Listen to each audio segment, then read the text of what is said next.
all of a sudden everything just dies. I mean, to her, the world turned from light to complete darkness in minutes.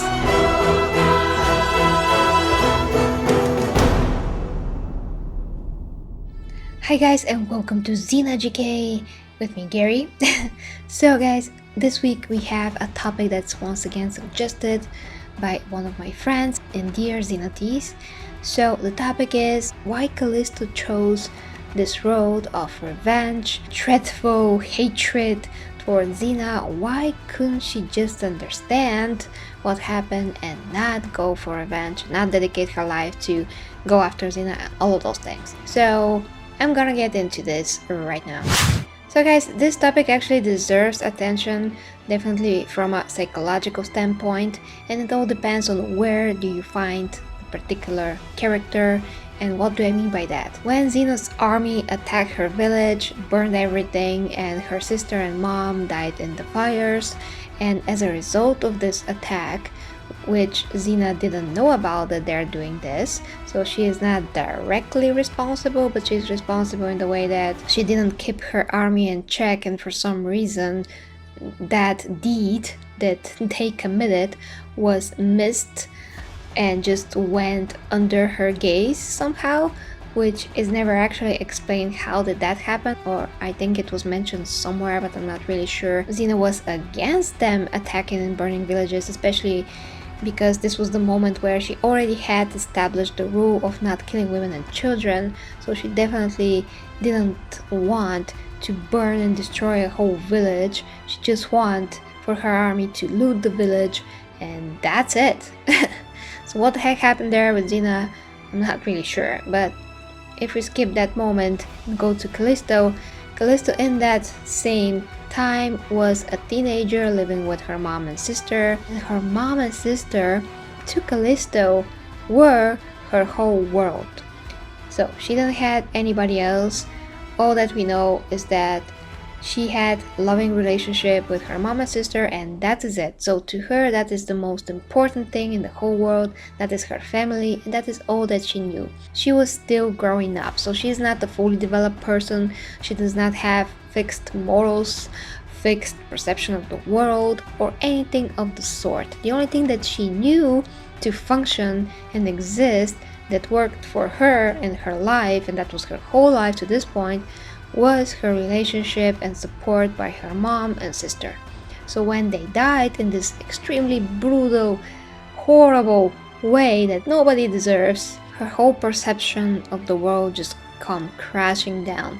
And not only that, if you take her mom and her sister as a representation of light and only goodness in the world and the innocence that a child like Callisto would have had in this moment, and that innocence and love represented by her mom and sister, you will see that Callisto in this moment is this pure being. She's very pure. She has not yet been corrupted by anything in the world. So when they are burnt in flames, we see this drastic contrast between good and evil, and good being her family and evil being this fire, and what is behind the fire, what is behind this terrible, horrible death and suffering and, well, blackness, so to speak, because all of a sudden everything just dies. I mean, to her, the world turned from light to complete darkness in minutes. So imagine the trauma, imagine her little brain,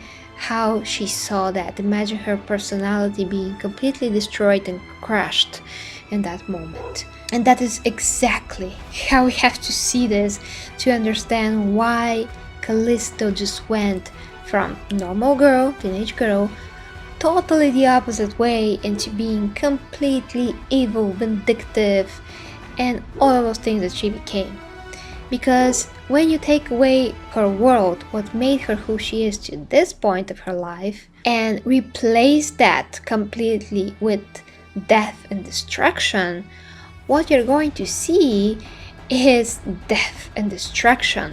She becomes the mirror of what happened. She takes all that in herself, and that is what fills her in, and she becomes the death and darkness that she saw. She becomes this dreaded, deprived of everything person. And that is something that she also said to Xena many times. The way that she wanted to make Xena feel is to take what Xena cares about, to take what Xena loves and cherish the most in this world, which is mainly her son Solon in that case, and takes that away from Xena so she can feel the emptiness, so she can feel that exact dread and just complete nothingness. So everything about her existence, what makes her who she is to this point, I'm just saying this point because you have to remember that she was a child in an empty vessel, and the only thing that filled the empty vessel, because she still has a ton more to go to be filled in, but the only thing that was present in that vessel was the love and the light and the positivity that her family presented. So now all of a sudden that is totally burnt, literally, and the only thing that's left, of course, when you remove the light, there's darkness. She didn't had reasoning, she didn't had this line of thought yet developed in her, like, oh yeah, everything that I love was destroyed, so yeah, the best thing to do is just be productive and just try to build my own life now. No, this type of situation, it was clear that she's going to just fall in the darkness and, just like her family, be consumed by the flames of this darkness, be consumed by the darkness. So therefore she channeled this darkness, because to this point she was channeling the light, but now she's channeling basically the darkness, and she focused her whole intention of becoming the best warrior she can possibly be, to learn everything that she possibly could about Xena, just staying in the shadows, staying in the darkness, never let Xena be aware of her existence, to this moment where Callisto's already grown up, and she takes her revenge, and she starts to break Xena from the inside out, so to speak. She wanted Xena to suffer like she suffered, and we see this when she became a goddess. And even when she became a goddess, she was not happy with that power, because this is not her agenda. This is never what Callisto was about. She gathered her men, she made an army, and she basically presented herself as this evil warlord, very similar to how Xena was, plus the brutality and the fact that she kills everything that she sees, because she wanted to tarnish Xena's image, to destroy what Xena is in the minds and hearts of people. She wanted everybody to see Xena how Callisto saw Xena, as this complete monster, not realizing that she herself is becoming worse monster than Xena ever was.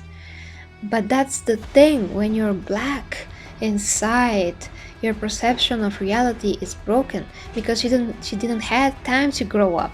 She didn't have time to be taught the difference between good and evil, and that good is giving and creating and building upon something, and just not cause pain to other people, not do things against their will, just help each other, all of those things. Callisto knew only the pain, so she did only the pain. She projected the pain, she created the pain. That's the problem. She never had this time to grow up and actually be shown the difference. She knew only the light to this point, and then she knew only the darkness all of a sudden. There was no this growing up period in which she could see the difference between good and evil, and how evil is this thing where it acts against people's best interest, and it exploits them, it destroys them. It can act directly or taking them apart piece by piece, so it can grow, so it can infect more people. It's like a disease, it's like cancer. She didn't know any of this, she just became the other thing immediately.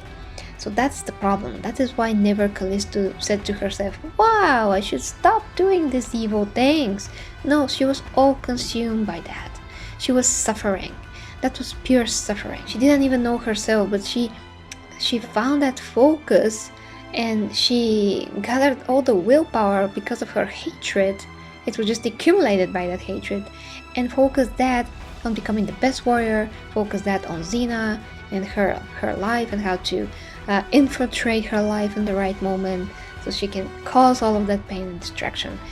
And she knew that that's gonna trigger Xena, that's gonna act on her weaknesses. I mean, basically Callisto is contradicting herself, because yes, she's doing something that was done to her, and she just doesn't realize that what she's doing, she's like Xena and worse, and she's doing the same thing to other families and kids. Just remember the kid with the blue eyes that died because of some of Callisto's soldiers hit him and just broke his little head. It was horrible, just the look in his eyes when he was on the ground and the camera putting this close-up on his dead eyes. That is extremely haunting and horrifying and just so sad, and just breaks my heart to watch it.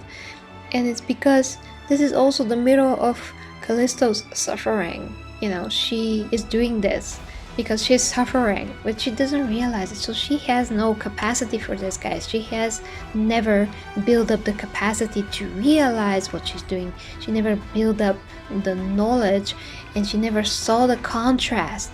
She just was in one, and then she went to the other. So Xena tried to show that, but you can't fill a vessel that does not have compartments for those things. She doesn't have a concept for how good is in a contrast with evil. She thinks that she does, but she gets it all wrong because she comes from the darkness only. Her mindset comes from that darkness. So she cannot just start perceiving things. She has to first develop those compartments in her soul so you can place the information there. You know what I'm saying? Of course, at the end, we all know what happened to Callisto and how she grew and how she developed what she needed to develop to understand the differences between good and evil and what she was actually doing. But we all know how that happened, and that it took something from Xena, divine something, to do it. So yeah, and she once again, by the way, from complete evil went to complete goodness, being an angel and all. So Callisto is either super evil or super good, and it's all about the fact that you cannot expect qualities from someone that never took the time to develop them when she must have developed them when she was a kid. Our brains, how we function as human beings, our personality, how it grows, how it develops. The first 7 years are the most important, as you may heard of, and then after that till we are 20, because in those years morals are developing, perception of good and evil is developing. Of course, it could develop more and more, but those compartments, that potential for us to understand what is what and to perceive it in the correct way, that has to be built up, literally built up from the very beginning. And after that crucial period when the hormones are all crazy upon us, you know, just wreak havoc on us in that particular age between 12 and 20, and we have to be taught what is right and what is not, because now we're actually starting to develop the capacity and the capabilities of understanding all of this, at least to the basic level, so then we can transcend this to the later ages of our lives and just understand it better and better. But we have to put the potential there, we have to build those blocks, those compartments, so we can fill them up for later, and that is what never happened with Callisto. So that is it, guys. I hope that I explained well enough why Callisto never just was able to reason with herself and just be like, oh my gosh, this is so wrong. But just let me know what you think in the comments, guys. Have you ever thought about this? And like, everything is Xena, this is so layered, this is so amazing, and I love it, every single one of those things, because it does spark the discussion and it does spark so many lines of thought within us, and we can discover a lot more about even human psychology. What is the thing that it's missing from their personality for them to be so dysfunctional and not complete as a human being? And that is what Xena always sparked as a discussion, as a topics of thinking, and it's just fascinating, and I love it and I appreciate it. So let me know what you think, guys, in the comments. Please check out my main channel, Gary J Reviews, for movies, Warhammer and other stuff, my fitness channel for coaching, guiding you to your warrior physique, for direct support, Patreon and Streamlabs, and of course my OnlyFans, where I provide the best sexual education. Until next time, with me, Gary G or Xena GK. Bye bye.